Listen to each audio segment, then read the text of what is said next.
Hi friends, welcome to miracle makers PSC. ഇന്ന് നടന്ന Tamil Malayalam knowing ക്ലർക്കിൻ്റെ ആൻസർ കീയാണ് നമ്മൾ ഡിസ്കസ് ചെയ്യാൻ പോകുന്നത്. നമ്മുടെ ചാനൽ ഫോളോ ചെയ്യുന്ന ഒരാളാണെങ്കിൽ അറിയാം, ഈ ക്വസ്റ്റ്യൻ പേപ്പറിൽ നിന്ന് നമ്മുടെ ചാനലിൽ അപ്ലോഡ് ചെയ്ത കുറേ കാര്യങ്ങൾ ചോദിച്ചിട്ടുണ്ടായിരുന്നു. അത്യാവശ്യം എളുപ്പമുള്ളൊരു ക്വസ്റ്റ്യൻ പേപ്പർ ആയിരുന്നു. തമിഴ് അറിയാവുന്നവരാണെങ്കിൽ സിമ്പിളായിട്ട് മാർക്ക് അടിച്ചെടുക്കാം. ഇപ്പോൾ തമിഴ് അറിയത്തില്ലാത്ത ഒരാളാണ്, നമ്മുടെ മലയാളം മാത്രമേ അറിയത്തുള്ളെങ്കിൽ ആ പോർഷനിൽ നിന്ന് കുറേ മാർക്ക് നിങ്ങൾക്ക് സ്കോർ ചെയ്യാൻ സാധിച്ചിട്ടുണ്ടാകും. ഒരുപാട് പാടുള്ള ക്വസ്റ്റ്യൻസ് ഒന്നും ആയിരുന്നില്ല. അപ്പം നമുക്ക് നോക്കാം. 41ാമത്തെ ക്വസ്റ്റ്യൻ, ഹൃദയസ്പന്ദനം, ശ്വാസോച്ഛ്വാസം എന്നീ അനൈച്ഛിക പ്രവർത്തനങ്ങളെ നിയന്ത്രിക്കുന്ന മസ്തിഷ്കത്തിന്റെ ഭാഗം ഏത്? ഹൃദയസ്പന്ദനം, ശ്വാസോച്ഛ്വാസം എന്നീ അനൈച്ഛിക പ്രവർത്തനങ്ങളെ നിയന്ത്രിക്കുന്ന മസ്തിഷ്കത്തിന്റെ ഭാഗമാണ് മെഡുല്ല ഒബ്ലാങ്കേറ്റ. ഓപ്ഷൻ ഡി ആയിരുന്നു ആൻസർ. 42ാമത്തെ ചോദ്യം, ചുവടെ കൊടുത്തിരിക്കുന്നവയിൽ വൈറസ് രോഗം അല്ലാത്തത് ഏത്? ചുവടെ കൊടുത്തിരിക്കുന്നതിൽ വൈറസ് രോഗം അല്ലാത്തത് ഏത്? Option D, option C diphtheria ആയിരുന്നു. അപ്പോൾ ഏതാണ് വൈറസ് രോഗം അല്ലാത്തത്? Option C diphtheria. മനുഷ്യ ശരീരത്തിലെ യുവത്വ ഹോർമോൺ എന്നറിയപ്പെടുന്ന ഹോർമോൺ താഴെ കൊടുത്തിരിക്കുന്നവയിൽ ഏത്? യുവത്വ ഹോർമോൺ എന്നറിയപ്പെടുന്നത് ഓപ്ഷൻ എ തൈമോസിൻ. 44, പോളിയോ എന്ന രോഗം വരാതിരിക്കാൻ നൽകുന്ന വാക്സിൻ ഇവയിൽ ഏതാണ്? പോളിയോ എന്ന രോഗം വരാതിരിക്കാൻ നൽകുന്ന വാക്സിൻ ഇവയിൽ ഏതാണ്? ഓപ്ഷൻ ബി OPV ആയിരുന്നു. 45, 10 കിലോഗ്രാം മാസുള്ള വസ്തുവിന്റെ ഭൂകേന്ദ്രത്തിലെ ഭാരം എത്ര? 10 കിലോഗ്രാം മാസുള്ള വസ്തുവിന്റെ ഭൂകേന്ദ്രത്തിലെ ഭാരം എത്രയാണ്? ഓപ്ഷൻ സി ആയിരുന്നു ആൻസർ, 0. 46, ഒപ്റ്റിക്കൽ ഫൈബർ കേബിളുകളിൽ പ്രയോജനപ്പെടുത്തുന്ന പ്രകാശ പ്രതിഭാസം ഏത്? ഒപ്റ്റിക്കൽ ഫൈബർ കേബിളുകളിൽ പ്രയോജനപ്പെടുത്തുന്ന പ്രകാശ പ്രതിഭാസം ഏതാണ്? ഓപ്ഷൻ എ ആയിരുന്നു ആൻസർ, പൂർണ്ണാന്തര പ്രതിപതനം.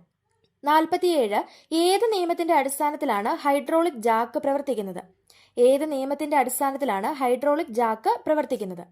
ഓപ്ഷൻ ഡി ആയിരുന്നു ആൻസർ, പാസ്കൽ നിയമം. 48, സ്വർണം ലയിക്കുന്ന അക്വാറീജിയ ഏതൊക്കെ ചേരുന്നതാണ്? സ്വർണം ലയിക്കുന്ന അക്വാറീജിയ ഏതൊക്കെ ചേരുന്നതാണ്? ഓപ്ഷൻ എ ആയിരുന്നു ആൻസർ, നൈട്രിക് ആസിഡും ഹൈഡ്രോക്ലോറിക് ആസിഡും. നൈട്രിക് ആസിഡും ഹൈഡ്രോക്ലോറിക് ആസിഡും. 49, ഏറ്റവും ഇലക്ട്രോനെഗറ്റീവായ മൂലകം ഏത്? ഏറ്റവും ഇലക്ട്രോനെഗറ്റീവായ മൂലകം ഏത്? ഓപ്ഷൻ ബി ആയിരുന്നു ആൻസർ, ഫ്ലൂറിൻ. 50, താഴെ പറയുന്നവയിൽ ഇരുമ്പിന്റെ അയിര് അല്ലാത്തത് ഏത്? താഴെ പറയുന്നവയിൽ ഇരുമ്പിന്റെ അയിര് അല്ലാത്തത് ഏതാണ്? ഓപ്ഷൻ സി ആയിരുന്നു ആൻസർ, ബോക്സൈറ്റ്. 51, തിരുവിതാംകൂർ മുസ്ലിം മഹാസഭയുടെ സ്ഥാപകൻ? ഓപ്ഷൻ സി വക്കം അബ്ദുൽ ഖാദർ മൗലവി. നമ്മൾ അതിന്റെ വീഡിയോ ചെയ്തിട്ടുണ്ടായിരുന്നു, നവോത്ഥാന നായകർ സംഘടനകളും എന്ന് പറഞ്ഞ്. അപ്പോൾ അതിന്റെ ലിങ്ക് താഴെ ഡിസ്ക്രിപ്ഷൻ ബോക്സിൽ കൊടുത്തേക്കാം. എന്താണ് തിരുവിതാംകൂർ മുസ്ലിം മഹാസഭയുടെ സ്ഥാപകൻ? ഓപ്ഷൻ സി വക്കം അബ്ദുൽ ഖാദർ മൗലവി. മലയാള ഭാഷയിൽ അച്ചടിച്ച ആദ്യത്തെ പുസ്തകമാണ്? Option B സംക്ഷേപ വേദാർത്ഥം. മലയാള ഭാഷയിൽ അച്ചടിച്ച ആദ്യത്തെ പുസ്തകം ഓപ്ഷൻ ബി സംക്ഷേപ വേദാർത്ഥം. 53, താഴെ കൊടുത്തിരിക്കുന്ന സംഭവങ്ങളുടെ ശരിയായ കാലഗണന കണ്ടെത്തി എഴുതുക. താഴെ കൊടുത്തിരിക്കുന്ന സംഭവങ്ങളുടെ ശരിയായ കാലഗണന കണ്ടെത്തി എഴുതുക. PSC ആവർത്തിക്കുന്ന വർഷങ്ങൾ എന്ന് പറഞ്ഞ് നമ്മൾ 2 വീഡിയോസ് അപ്ലോഡ് ചെയ്തിട്ടുണ്ടായിരുന്നു. അത് കണ്ടവരുണ്ടെങ്കിൽ ഉറപ്പായിട്ടും ഈ ഒരു ക്വസ്റ്റ്യൻ്റെ ആൻസർ നിങ്ങൾക്ക് കിട്ടിക്കാണും. അപ്പോൾ ഇതിൻ്റെ ആൻസർ ഏതായിരുന്നു? ഓപ്ഷൻ എ ആണ്. ആദ്യം വരുന്നത് വേലുത്തമ്പിയുടെ കലാപം. രണ്ടാമത് കുറിച്യർ കലാപം, മൂന്നാമത് ചാന്നാർ ലഹള, നാലാമത് മലബാർ കലാപം. ഇതിന്റെ എല്ലാം വർഷങ്ങൾ നമ്മൾ വീഡിയോ ചെയ്തിട്ടുണ്ട്. അതിന്റെ ലിങ്ക് താഴെ ഡിസ്ക്രിപ്ഷൻ ബോക്സിൽ കൊടുത്തേക്കാം, കാണാത്തവരുണ്ടെങ്കിൽ പോയി കാണണം. കേരളത്തിലെ ആദ്യ സ്വദേശീയ പ്രിന്റിംഗ് പ്രസ്സായ സെന്റ് ജോസഫ് പ്രസിന്റെ സ്ഥാപകൻ? കേരളത്തിലെ ആദ്യ സ്വദേശീയ പ്രിന്റിംഗ് പ്രസ്സായ സെന്റ് ജോസഫ് പ്രസിന്റെ സ്ഥാപകൻ ആരായിരുന്നു? ഓപ്ഷൻ ഡി ആണ് ആൻസർ, മാർ കുര്യാക്കോസ് ഏലിയാസ് ചാവറ. 55, വരിക വരിക സഹചരെ വലിയ സഹന സമരമായി കരളുറച്ച് കൈകൾ കോർത്ത് കാൽനടയ്ക്ക് പോകുന്ന ദേശീയ അവബോധം ഉണർത്തുന്ന ഈ വരികൾ രചിച്ചതാര്? Option B Amshi Narayana Pillai. ആരാണ്? അംശി നാരായണ പിള്ള. താഴെ കൊടുത്തിരിക്കുന്നവയിൽ ബാലഗംഗാധര തിലകന്റെ നേതൃത്വത്തിൽ ആരംഭിച്ച പ്രസിദ്ധീകരണങ്ങൾ ഏവ? താഴെ കൊടുത്തിരിക്കുന്നവയിൽ ബാലഗംഗാധര തിലകന്റെ നേതൃത്വത്തിൽ ആരംഭിച്ച പ്രസിദ്ധീകരണങ്ങൾ ഏവ? കേസരി മറാത്ത. ഓപ്ഷൻ സി കേസരി മറാത്തയായിരുന്നു ആൻസർ. 57, താഴെ കൊടുത്തിരിക്കുന്ന പ്രസ്താവനകളിൽ ലാഹോർ കോൺഗ്രസുമായി ബന്ധമില്ലാത്തത് ഏത്? താഴെ കൊടുത്തിരിക്കുന്ന പ്രസ്താവനകളിൽ ലാഹോർ കോൺഗ്രസുമായി ബന്ധമില്ലാത്തത് ഏത്? ഓപ്ഷൻ ബി ആണ് ആൻസർ, 3 മാത്രം. ഗാന്ധിജിയുടെ നേതൃത്വത്തിൽ ഒരു നിയമലംഘന പ്രസ്ഥാനം ആരംഭിക്കുവാൻ തീരുമാനിച്ചു എന്നുള്ളത് മാത്രമായിരുന്നു ബന്ധമില്ലാത്തത്. ബാക്കിയെല്ലാം ബന്ധമുള്ള ക്വസ്റ്റ്യൻ ആയിരുന്നു. അപ്പോൾ ഏതൊക്കെയാ ബന്ധമുള്ളത്? 1, ജവഹർലാൽ നെഹ്റു കോൺഗ്രസിന്റെ പ്രസിഡന്റായി തിരഞ്ഞെടുക്കപ്പെട്ടു. 2, നിസ്സഹകരണ പ്രസ്ഥാനം ആരംഭിക്കുവാൻ തീരുമാനിച്ചു. 4, 1930 ജനുവരി 26 സ്വാതന്ത്ര്യദിനമായി ആഘോഷിക്കുവാൻ തീരുമാനിച്ചു. അടുത്ത താഴെ കൊടുത്തിരിക്കുന്ന വർഷങ്ങളും സംഭവങ്ങളും തമ്മിലുള്ള ബന്ധം മനസ്സിലാക്കി ശരിയായ രീതിയിൽ ക്രമീകരിച്ചിട്ടുള്ള ഉത്തരം കണ്ടെത്തുക. ഏതൊക്കെയായിരുന്നു? ഓപ്ഷൻ എ ആയിരുന്നു ആൻസർ. 1, 3. Cabinet mission 1946. ലീഗിന്റെ പാകിസ്ഥാൻ ഡിമാൻഡ് അത് 4 ആയിരുന്നു, 1940.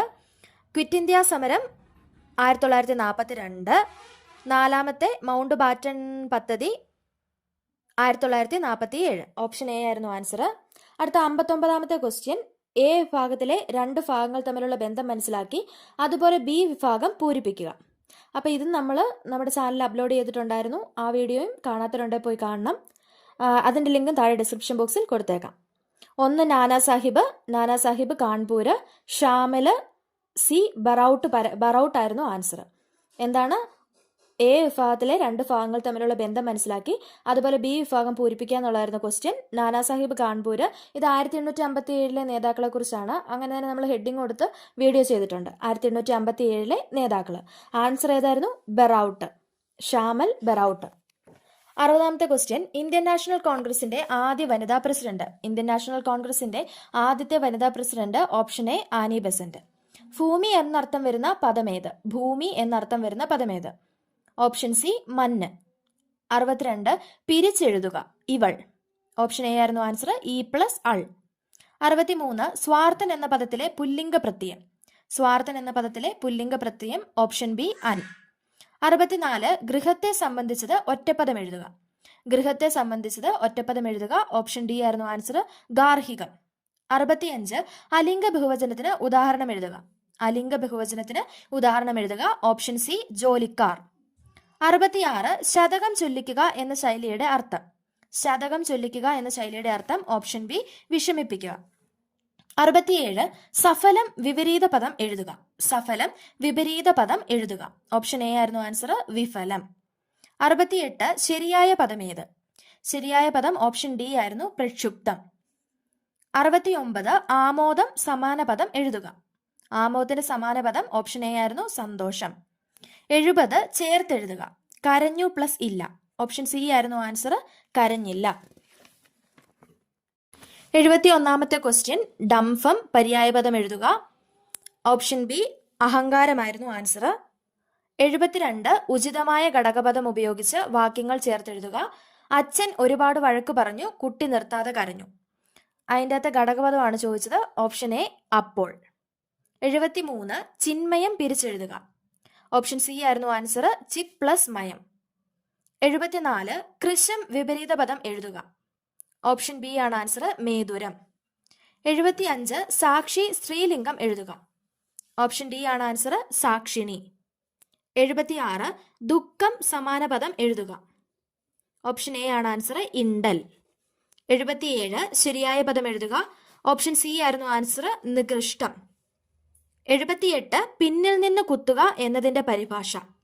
പിന്നിൽ നിന്ന് കുത്തുക എന്നതിന്റെ പരിഭാഷ. Option B back stabbing. 79 ശരിയായ വാക്യം എഴുതുക. ഓപ്ഷൻ ഡി ആയിരുന്നു ആൻസർ. വിടർന്നു നിന്ന പൂക്കൾ വെയിലേറ്റ് കരിഞ്ഞു. 80 എന്നും പകിട 12 എന്ന പഴഞ്ചൊല്ലിന്റെ അർത്ഥം. ഓപ്ഷൻ എ ആണ്. എന്നും വിജയം. 81 ഇംഗ്ലീഷ് ആണ്. Choose the correct form of the verb from the options to complete the sentence. He dash a movie every day. Option A ആണ് answer. Watches. 82 a large group of insects moving in a mass is called dash. Option C ആണ് answer. Swarm. 83 find out the suitable article from the options given below. They talked for dash hour about the wonderful performance. Answer B ആണ്. An. 84 which among the following is a synonym of the word dismal. Option B ആണ് answer. Gloomy. 85 can you start the project tomorrow. The manager asked us. Choose the reported form of this sentence from the options given below. Option A ആയിരുന്നു answer. The manager asked us whether we could start the project the next day. 86 choose the appropriate phrasal verb to complete the sentence. We have dash of milk. Would you like milk powder instead. Answer D ആണ്. Run out. 87 select an appropriate question tag for the following sentence. He seldom answers any question. Option A ആയിരുന്നു answer. thus he. 88 which among the following is an antonym of the word appropriate. Option C ആയിരുന്നു answer. inappropriate. 89 walking is a good exercise. In this sentence walking is used as dash. Option A ആണ് answer, verb. 90. Choose the correct option to complete the sentence. If we had rehearsed well we dash. Option B ആയിരുന്നു answer, would have won the competition. 91. A person who does clever tricks which appear magical is called dash. Conjurer. Option C ആയിരുന്നു answer, conjurer. 92. Which among the following is an irregular verb. Option D ആയിരുന്നു answer, run. 93. Fill in the blank using the right preposition. There is a river dash my house. Option A ആയിരുന്നു answer, beside. 94. The party was attended by an august group of people. In this sentence august as an adjective means. Option D ആയിരുന്നു answer, impressive. 95. No sooner had she left the house dash it started raining. Complete the sentence using the right option. Option C ആയിരുന്നു answer, than. 96. Which among the following is a correctly spelled word. Correctly spelled word ഏതായിരുന്നു? Option B ആയിരുന്നു answer, business. BUSINESS. 97. Change into passive voice. They are following us. Option A ആയിരുന്നു answer, we are followed by them. 98. We have a Herculean task in front of us. In this sentence Herculean task stands for. Option D ആയിരുന്നു answer, a tough task. 99. No other girl in this class is as studious as Nita. Which sentence among the following conveys the same meaning? Option B ആയിരുന്നു answer, Nita is the most studious girl in this class. 100. The train will arrive at 4 PM. Here PM can be expanded as. Option A ആയിരുന്നു answer, post meridiem. ഇനി വരുന്ന 10th പ്രിലിംസിന് ഉപകാരപ്പെടുന്ന ഒരു question paper തന്നെയാണ്. ഇതിൻ്റെ അകത്ത് മുഴുവൻ ആൻസർ നിങ്ങൾ പഠിച്ചിട്ടേ പോകാവൂ. അതുപോലെ ഇനി വരുന്ന എല്ലാ എക്സാമുകൾക്കും നമുക്ക് റീസെൻ്റ് ആയിട്ടുള്ള ക്വസ്റ്റ്യൻ പേപ്പർ നോക്കേണ്ടതുണ്ട്. അപ്പം ഞങ്ങളുടെ ക്ലാസ്സിൽ ഇതുപോലെ PYQs അതുപോലെ സിലബസ് വൈസ് ക്ലാസ്സുകളും ഹോട്ട് ടോപ്പിക്സ് എല്ലാം അപ്ലോഡ് ചെയ്യുന്നുണ്ട്. ഇതിൽ പറഞ്ഞിരിക്കുന്ന മിക്ക ക്വസ്റ്റ്യൻസും ഞങ്ങൾ ഇനി വീഡിയോസ് അപ്ലോഡ് ചെയ്യാൻ വേണ്ടി ഇരിക്കുന്നതാണ്. ഇതെല്ലാം തന്നെ നമുക്ക് വളരെ വേഗത്തിൽ പഠിക്കാവുന്ന രീതിയിൽ ഞങ്ങൾ ക്ലാസ്സുകൾ അപ്ലോഡ് ചെയ്യുന്നതായിരിക്കും. അപ്പം ഞങ്ങളുടെ ക്ലാസ് ഇഷ്ടപ്പെടുന്നുണ്ടെങ്കിൽ ലൈക്ക് ചെയ്യാനും ഷെയർ ചെയ്യാനും സബ്സ്ക്രൈബ് ചെയ്യാനും മറക്കരുത്. ഓക്കെ, മറ്റൊരു വീഡിയോ ആയിട്ട് വീണ്ടും കാണാം. താങ്ക്